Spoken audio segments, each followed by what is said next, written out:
Hallo, in diesem Video zeigen wir Ihnen, wie Sie einen Feuerstättenbescheid erstellen, in dem alle Sondereigentümer aufgelistet sind. Als Sondereigentümer werden die Eigentümer einer Wohneinheit bezeichnet.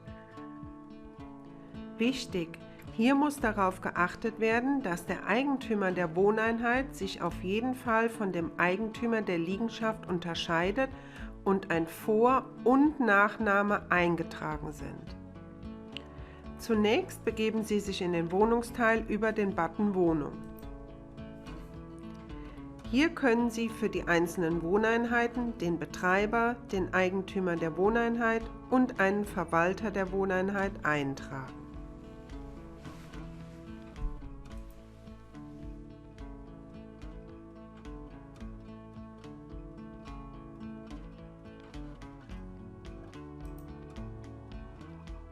Wenn Sie nun auf Bescheid erstellen klicken,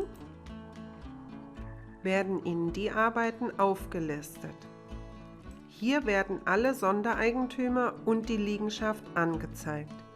Wenn Sie die Häkchen neben dem Wort Liegenschaft entfernen, werden die darunter folgenden Arbeiten nicht aufgeführt. In der Vorschau sehen Sie dann, dass für die Liegenschaft ein Feuerstättenbescheid erstellt wurde und einer für den Sondereigentümer.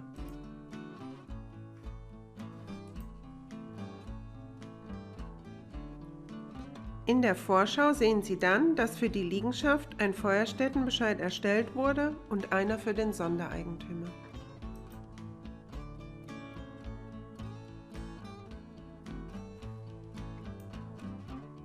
Dies funktioniert natürlich auch mit mehreren Wohneinheiten bzw. deren Sondereigentümern. Abonnieren Sie unseren Channel und verpassen Sie keine News mehr.